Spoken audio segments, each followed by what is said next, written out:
अलसी के लड्डू बनाने की आज मैं आपके लिए बड़ी ही कमाल की रेसिपी लेकर आई हूँ। अगर आप इस तरीके से बनाते हैं तो आप यकीन करें ऐसी आपको परफेक्ट मेजरमेंट कहीं से नहीं मिलेगी और जिसने कभी नहीं भी बनाए होंगे वो भी मिनटों में बना लेगा। तो चलें जी अपनी मज़ेदार ज़बरदस्त इस रेसिपी को बनाना स्टार्ट करते हैं। बिस्मिल्लाहिर्रहमानिर्रहीम। अस्सलाम वालेकुम। उम्मीद है आप सब ठीक होंगे। तो यहाँ पर सबसे पहले हमने ले लिया है पैन और उसके अंदर डाल रही हूँ मैं अलसी। अलसी को पहले आपने अच्छी तरह से साफ़ कर लेना है। तकरीबन 2 कप भरकर। अच्छा, यहाँ पर आज की रेसिपी में आपने मेजरमेंट जो है आपने कोई भी घर में कप या कटोरी जो भी चीज़ हो आप उसे सेट कर लीजिए और उसके मुताबिक आप इसे बनाएँगे तो आपकी रेसिपी जो है ना बिल्कुल सही बनेगी। तो यहाँ पर मैंने 2 कप जो है ना भरकर अलसी के ले लिए हैं और उसे हमने डाल दिया पैन में। अब हमने अलसी को थोड़ा-थोड़ा सा बगैर घी वगैरह डाले हुए हमने इसको थोड़ा-सा रोस्ट कर लेना है।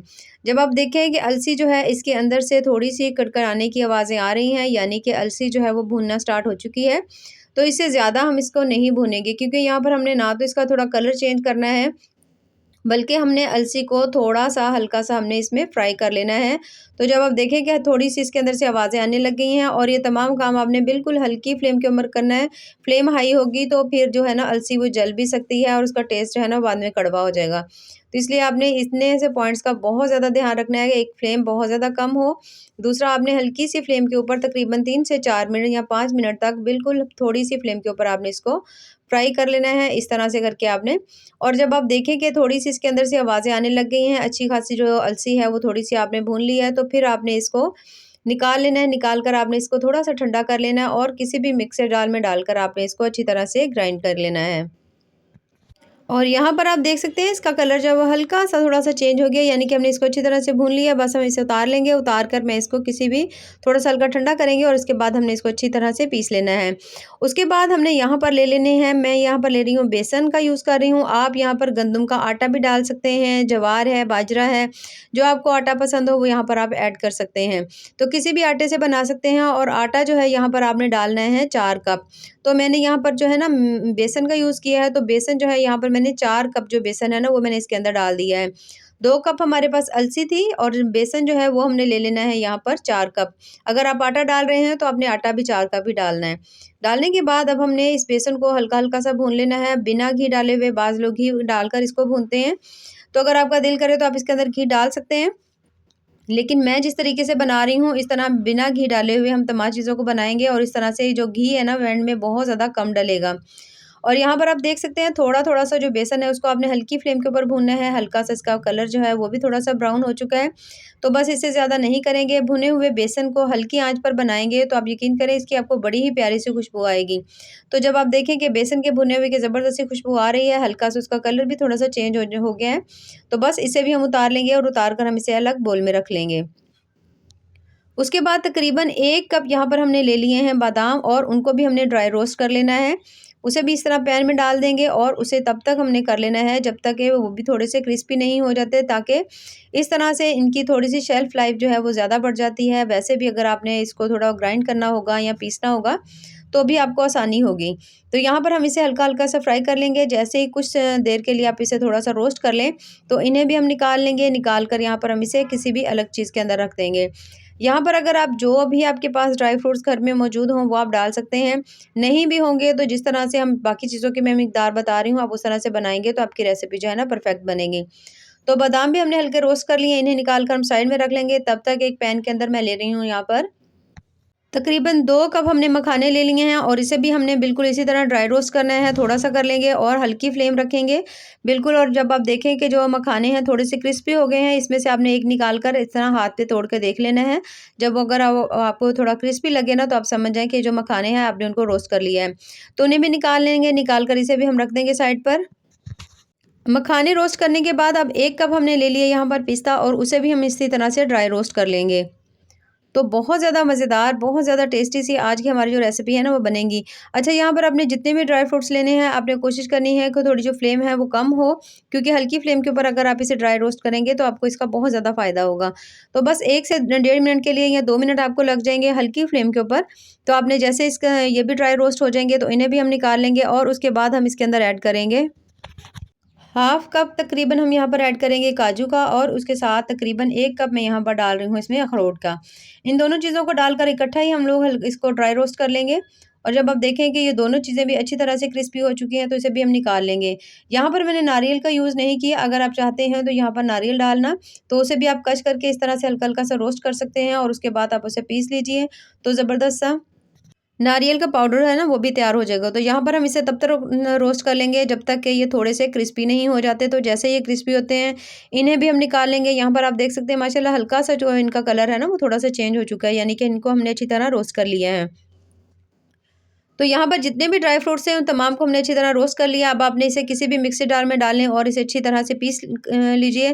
थोड़ा यहाँ पर मैं कुछ यहाँ पर इसे दरदरा रखूँगी, कुछ को मैं बिल्कुल बारीक सा पीस लूँगी। तो उसके बाद हमने यहाँ पर ले लेना है 1 अदद पैन, और पैन के अंदर मैं डाल रही हूँ तकरीबन हाफ़ कप पानी। इससे ज़्यादा पानी हमने नहीं डालना, जितनी मैंने मेजरमेंट बताई है उस हिसाब से काफ़ी है। और यहाँ पर है गुड़, और गुड़ जो है यहाँ पर आप देख सकते हैं 2 कप भरकर मैंने लिया है। आप कप का साइज़ चेक कर लीजिए कि आपने ये 2 कप भरकर लेने हैं, फुल भरकर लेने हैं, ठीक है? तो यहाँ पर आपने इसके अंदर डाल देना है। डालने के बाद अब हमने हल्की फ्लेम के ऊपर गुड़ को मेल्ट होने के लिए छोड़ देना है।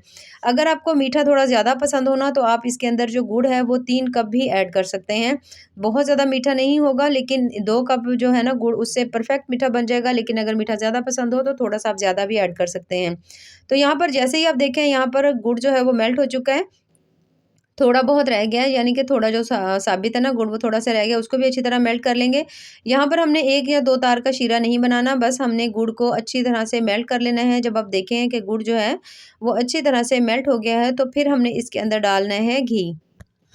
2 कप जो है ना हम यहाँ पर घी का यूज़ करेंगे। कोशिश करें जो घी है वो देसी हो, ठीक है? तो यहाँ पर हमने घी डाल दिया। घी डालने के बाद इसको आपने अच्छी तरह से मिक्स कर लेना है। यहाँ पर आप देख सकते हैं बिल्कुल जो शीरा है वो किस तरह से बन चुका है, ज़बरदस्त सा। बस हमने अब इसके अंदर ये जो हमने इसके अंदर घी डाला है ना, इसको हमने मेल्ट कर लेना है। उसके बाद सब्ज़ इलायची डाल देंगे, या सब्ज़ इलायची का पाउडर हो वो डाल लीजिए। अच्छी तरह मिक्स करेंगे और हमारा ज़बरदस्त सा जो शीरा है ना वो ये देखें ये तैयार हो चुका है, ये देखें इस तरह से। तो बस शीरा भी हम उतार लेंगे, उतार कर रख देंगे इसे साइड पर। तब तक हम ले लेते हैं 1 अदद बड़े साइज़ का बोल, और उसके अंदर जो हमने अलसी को इस तरह बारीक पीस कर रखा हुआ था वो डाल देंगे। और उसके साथ जो बेसन था ये देखें इसे भी मैंने डाल दिया। इसके अंदर 2 बोल तकरीबन हमारे पास बेसन था, इसे भी हमने इसके अंदर डाल दिया है। और उसके बाद जितने भी हमने ड्राई फ्रूट्स रोस्ट किए थे उन तमाम को ये देखिए मैंने दरदरा सा किया हुआ है। थोड़े से उसके अंदर साथ ही मैंने उसके अंदर डाल दी है किशमिश। डालने के बाद पहले इन तमाम चीज़ों को आपने हल्का सा मिक्स कर लेना है, ठीक है? इसके अंदर अभी आपने शीरा नहीं डालना, पहले आपने अच्छी तरह तसल्ली कर लेनी है। जब आप देखो कि तमाम चीज़ें जो है ना वो अच्छी तरह से मिक्स हो गई हैं, तो फिर जो हमने शीरा बना कर रखा हुआ था ना उसे हम इसके अंदर डालेंगे। तो यहाँ पर तमाम जो शीरा है इसको हम इसके अंदर शामिल कर देंगे। ये देखिए इस तरह से जितनी मिकदार में मैंने आपको चीज़ें बताई हैं ये बिल्कुल परफेक्ट है। अगर आप इस तरीके को यूज़ करते हैं तो आप यकीन करें आपकी अलसी की पिन्नियाँ यानी कि लड्डू जो हैं वो बहुत ज़्यादा मज़े के बनेंगे, बहुत ज़्यादा टेस्टी बनेंगे और बिल्कुल भी ख़राब नहीं होंगे। क्योंकि बाज़ दफ़ा हम बनाते हैं ना तो बनाने के बाद जब हम कुछ दिनों के लिए रखते हैं तो वो थोड़ी-सी सख्त हो जाती हैं। तो जितनी मैंने आज आपको मेज़रमेंट बताई है ना, इससे बिल्कुल सख्त नहीं होंगी, बड़ी ही मज़ेदार और कमाल की बनेंगी।